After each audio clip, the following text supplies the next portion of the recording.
and the living is easy. Fish are jumping and the cotton is high.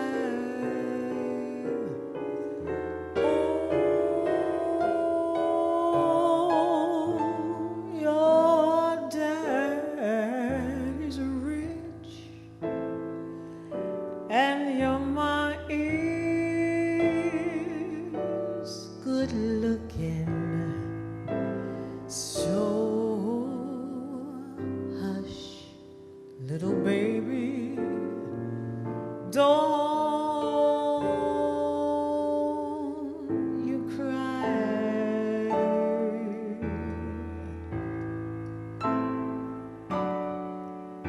One of these mornings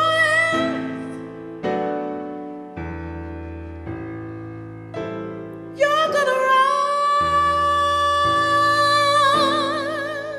rise up singing.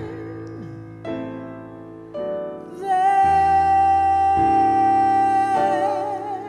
you'll spread your wings and you'll take to the sky. But till that morning, there is nothing can harm you. So hush, little baby, don't you cry.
untold stories, the undertold stories, the forgotten stories, the stories about African Americans that people don't know. And we do this because we believe that Black history is part of America's history, and we want to tell a more complete, a more inclusive story.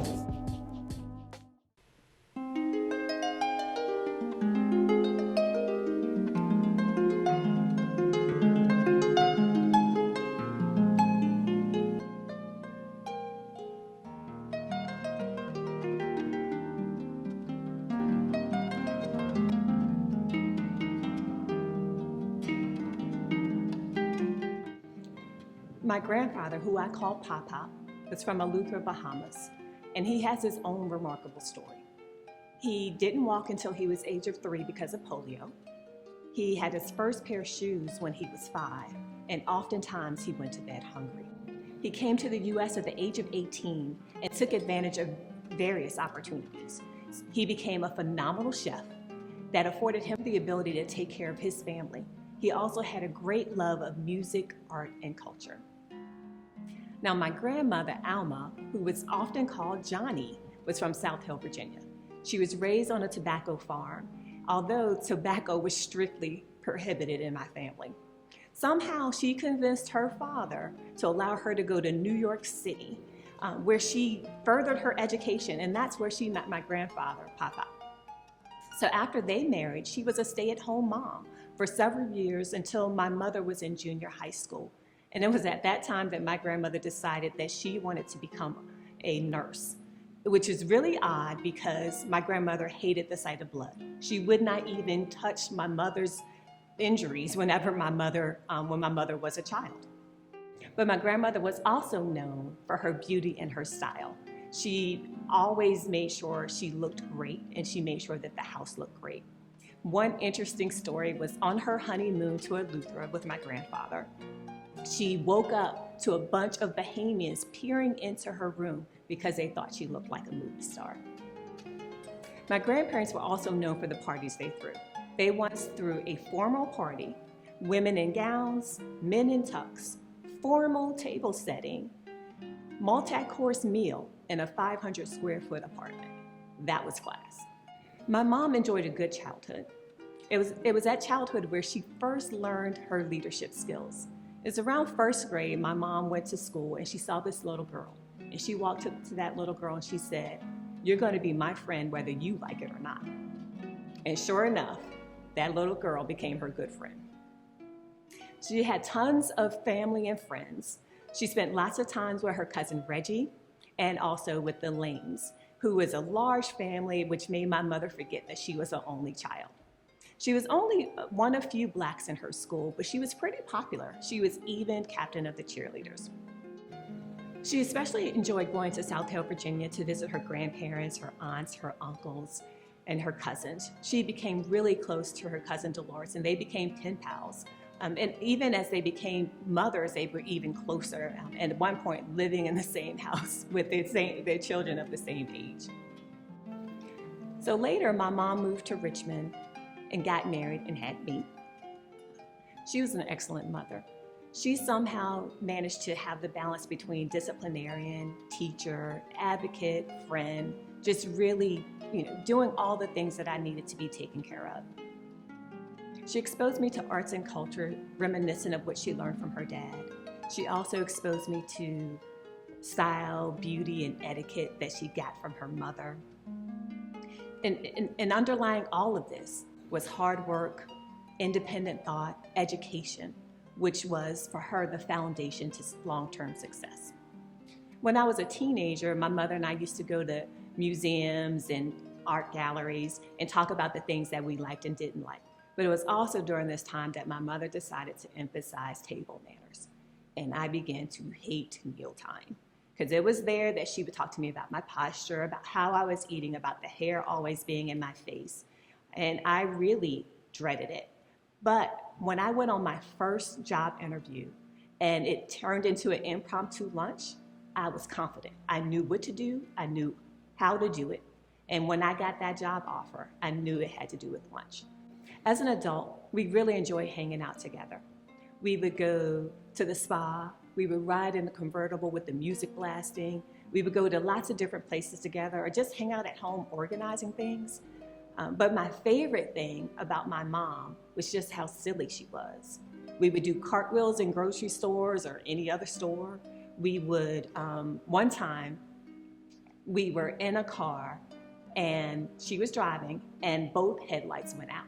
So my mother said, okay, let's turn on the interior light because we need to make sure that people can see us. But every time we got to the stoplight, she said, let's pretend we're in deep conversation so that nobody would flash their lights at us and tell us that our lights are out. It was also another time when she was driving and she was joking around, pretending like she was going to hit this police car when we were parking.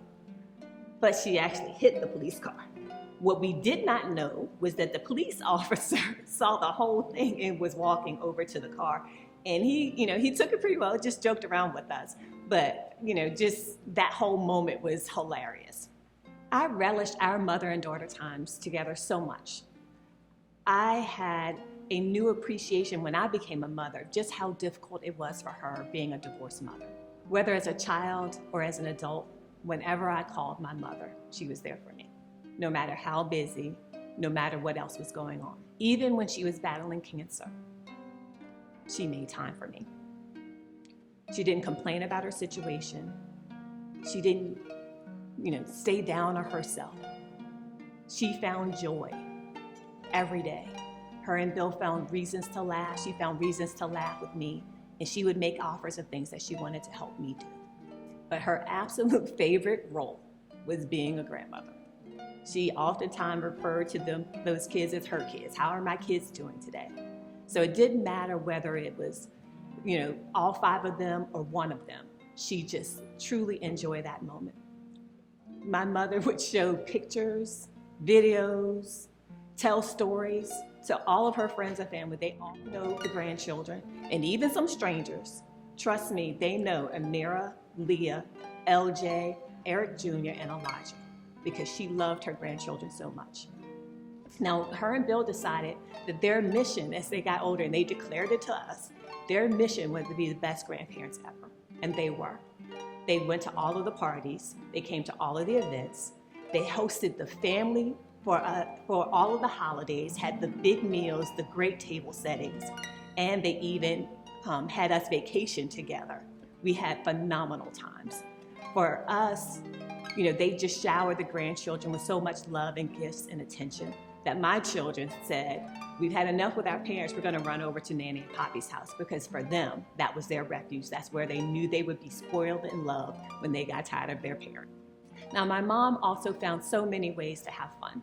So one of the things that she did after her 3-week retirement was she became a model. So she did runway, she did commercials, she did print ads.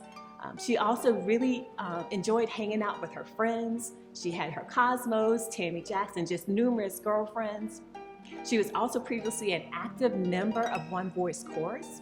She's an active member of St. Paul's Baptist Church, where she co-led with Bill the inaugural Entrepreneur Conference.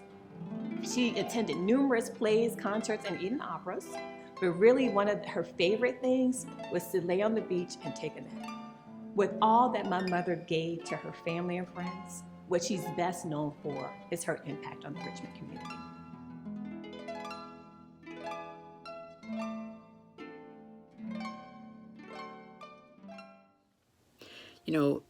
Adele and I shared 13 years together, her as the president of the Virginia Council, and I as the president of NMSCC. And during that time, I could say there are 3 words that characterized Adele: elegance, excellence, and trustworthiness. Beautiful Adele would glide into a room with a dancer's body and grace, impeccably turned out, impressing everyone with her calm manner and her no-nonsense approach. By every measure, Adele raised the level of performance of the Virginia Council. She doubled the corporate membership. She quadrupled the number of certified minority suppliers. She grew her operating budget from $300,000 to over $1 million annually. The corporate spend of her members grew from $3.4 million to over $1 billion. One of Adele's most important assets, guaranteeing her success in the marketplace, was her trustworthiness. People implicitly trusted her judgment, her skills, her values, and ultimately her ability to deliver. As serious as she appeared, she was able to enjoy life, especially basking in Bill's love. Rest well, my sister. You have left your mark on this world. You have surely earned your wings. And now, I wish you eternal peace. I first met Adele in late 2010. She was the executive director and only employee of the Richmond Public Schools Education Foundation, and she was new to her role, and I was considering joining the board of the foundation. I consider myself very lucky to have had the opportunity to work with Adele so closely at the foundation and to witness up close her many gifts. If you ever read a news article that's been written about Adele Johnson, there are two words that show up repeatedly. The first word is grace, and the second word is impact. Adele raised nearly $7 million for the Richmond Public Schools Education Foundation and ensured that those funds were invested in programs that would be meaningful to children. She set out and established the Living Legacies Breakfast, which was a gala breakfast that honored the distinguished alumni of Richmond Public Schools, and it was the event you didn't want to miss every year. She helped to shape the Tech Connect program, which was a program that brings middle school students together after school to learn how to code and build their technology skills. When they graduate that program, she made sure that they got a laptop that they could take home to continue their work and independent study after they graduated the program. As a result of the work that Adele did, thousands of students in Richmond Public Schools experienced after-school programs. They went through programs that helped them learn how to read, and they helped them find success after Richmond Public Schools. Adele's life was very impactful. It was one that was lived in service of others, and it's one that was lived with grace in every aspect of what that word means. Bill and Adele have been friends of ours for many, many years. My wife and I, Jill, we've always enjoyed getting together with them, whether it's going out to dinner, hanging out at the Richmond Jazz Festival. We always had a good time. I got to know Adele professionally first during my tenure on the board of the Richmond Public School Education Foundation, and she became the executive director. She was a fantastic leader of that foundation. A few years later, when she retired, I actually asked Adele to come here to the museum to become the director here. Initially, she was a little hesitant because she didn't have any museum background. But I knew that Adele had the intellect, the savvy, the ability to deal with people, the passion for the community, and she knew how to get things done. She had that special ability to be able to relate to people from all walks of life. So she came here, she treated this just the way she treated other things in life, with enthusiasm, with a positive spirit, and ready to get down to work. And she did. Under her leadership, we continued our momentum here, building the program here at this new location. Gradually, the museum membership grew. We implemented significant educational programming for children, including a children's book fair and literary Saturdays that partnered with the community to share Black history with young people in order to motivate them to reach their potential as future history makers. Adele had a special love for children. We collaborated with Richmond Public Schools and other community partners, including the foundations, the Valentine Museum, the American Civil War Museum, the Virginia Museum of History and Culture, and the Virginia Museum of Fine Arts. We implemented a robust exhibition schedule highlighting local, state, and national Black and cultural issues, including Paradox for Liberty, slavery at Jefferson's Monticello. And we actually were the first institution here in the Mid-Atlantic to host that exhibition. Under Adele's leadership, our relationships with corporate and community partners continued to grow. We also became more fiscally sound. Adele had the unique ability to pair her professional experience with a true concern for the community in order to partner with community leaders, corporate leaders, and everyday citizens to gain support for our museum. The Black History Museum and the community at large is a better place because of Adele. She will be truly missed, and I personally will miss her very much. So I remember the first time I saw Adele Johnson, I looked twice, almost broke my neck checking her out. And you know, I didn't think much more about it that day. And then all of a sudden I started seeing her more and more. And then eventually our paths began to cross, and I got to watch her in action as the president of the Virginia Council. And you know, I became very interested. I used to buy a table and sponsor at everything they had, just so I could sit up front, because she was on the dais. And I would stand in line when the program was over to be acknowledged, you know, as people were coming off the dais. And I'd stand there patiently, and she would see me and turn and walk the other way. And this kind of thing, man, went on like forever. And I found out that she was not shy about the fact she just didn't like me. She thought I was arrogant, and she felt that things were coming my way that I shouldn't have. Well, this went on forever. I mean, close to a year and a half, I guess.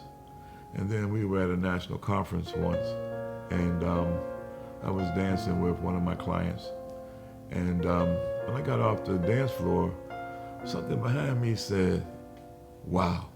And I turned around, and it was the lovely Miss Johnson. So I said, "Let's dance." And we danced, danced, and danced. And then it was time to go back to the bus. And I just asked her, you know, so what are you going to do now? She says, "I don't know. Why don't you make me an offer?" Long story short, and without the details that, you know, would make this a movie, I'll just say that Miss Johnson and her staff and myself and my staff, we all went out on the town the rest of that evening. And that was the first dance we had, and we've been dancing ever since. It's been a really cool ride. We were very different people, very different people. In fact, Lisa couldn't believe she was going out with me, you know. But as it turned out, what we found was strength in our differences. We were able to have our differences come together so that 1 + 1 could equal 3. I do a lot of work, as you know, some of you know, in diversity, equity, and inclusion, and we talk about leveraging differences. And I tell the story about differences you can see and things you can't see. Well, you could see that my wife was elegant. You could see that my wife was beautiful. What you couldn't see about her was she doesn't know where any grocery store is because she hates to go to the grocery store. You know, I was the cook in the family, and she comes from a family where her father was the chef. But that was fine because I was cooking, but she could really make a table sing. And we used to do a lot of entertaining, especially before the pandemic. And she would just put that extra special touch. And we got to where when we would have parties, One of the things that we liked the most was coming up with a signature drink. You know, it's just really hard to try to have all and any of the alcohol that people would want. So we would have a signature drink that everyone would have when you come in to the room. And then after that, we'd have a nice selection of beer and wine. And that seemed to serve us well. I would tell you that we had our own spaces, and in the home that we have now was really cool because there was floors between us. But I would tell you, even as she got sick, what I remember most is I used to relish being able to join her at the end of the evening, even when she was sick, just in her presence. And so I think in that way, our love really grew because we started way apart and we were really different. And I think each of us put energy into the relationship that allowed us to grow. And as a result, I think that it has been really great for us. Each of us brought a child to the relationship. Each child had a spouse. And between the four of them, they had 5 kids, and they were the joy of our life. They are the joy of my life. And so that made it special too, because, you know, I now have Lisa and her family, and she has Eric and his family. And so, you know, those things made us that much special too. And then it just seemed like wherever we would go, you know, somebody knew one of the two of us. But for whatever reason, she seemed to be treated as the sane one, I guess because she was so regal and so elegant, you know. She may have been regal and elegant, but she loved to have a good time, you know. We did some great traveling. One of our favorite things to do, since I am a foodie, and it shows, but one of the greatest things we used to do was go and eat at restaurants that we'd never heard of. And when we would eat in town, our favorite thing to do would be to eat at the bar. And we would eat at the bar because we could be more intimate with one another, and you got better service right there, you know, especially once they know they got to know you. And there wasn't a restaurant that we would go in that we weren't known. So the pandemic took that from us, and now I simply have to rely on the memories. And probably the last meal I remember us having out was at our favorite ever restaurant in life in Richmond, which was Acacia. And we actually had reservations on the last night that Acacia was open. So that'll always be a memory for me. When we decided to get married, we decided that our mission was going to be whatever we needed to be to our children so that their children would grow up to be the best that they could be. And that's what we saw as our role as grandparents, you know, to give our grandchildren's parents whatever it was they needed in order for the kids to grow and prosper. Yeah.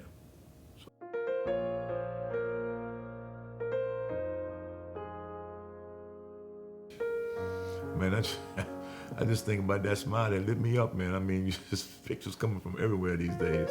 And, you know, honestly, you know, those of us who are the closest to her, we know for the last 2 or 3 years, she was challenged, you know.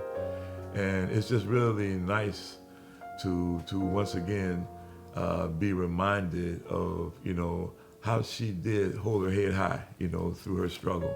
And she kept joy in our lives. We had as a test, you know, during the last days, you know, that it didn't matter if we spoke a lot, but what we wanted was to be able to smile together or laugh together every day. And that would be a test of whether or not it was a good day.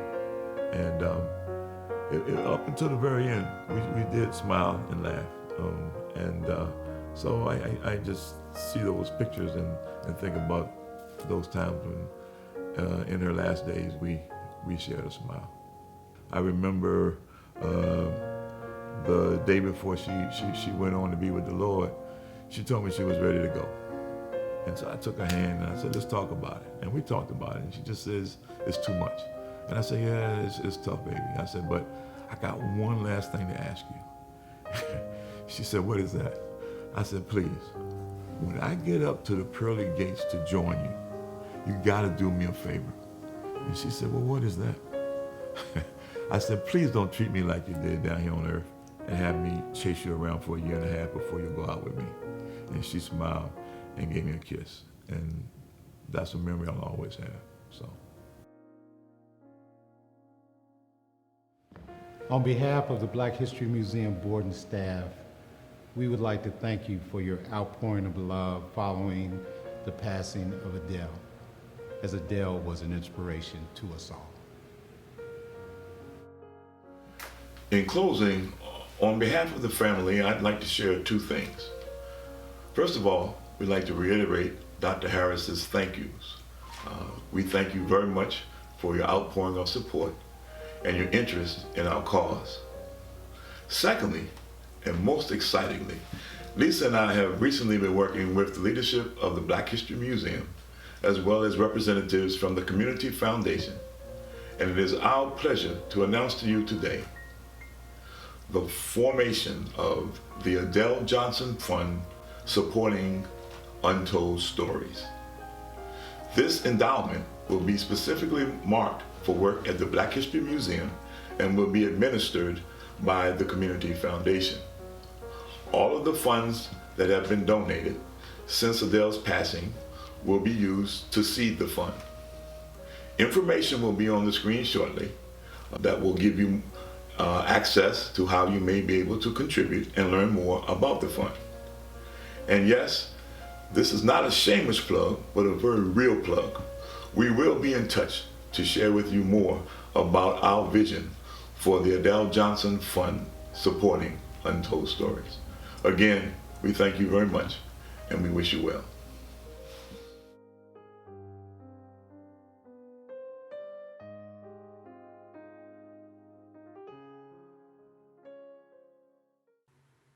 Soon I will be done with the troubles of the world, the troubles of the world, troubles of the world. Oh, soon I will be done with the troubles of the world. I'm going home to live with my God. Oh, soon I will be done with the troubles of the world, the troubles of the world, the troubles of this old world. Oh, soon I will be done with the troubles of the world. I'm going home to live with my God. Oh, I want to meet my Father. I want to meet my Father. I want to meet my Father. I'm going home to live with my God. Oh,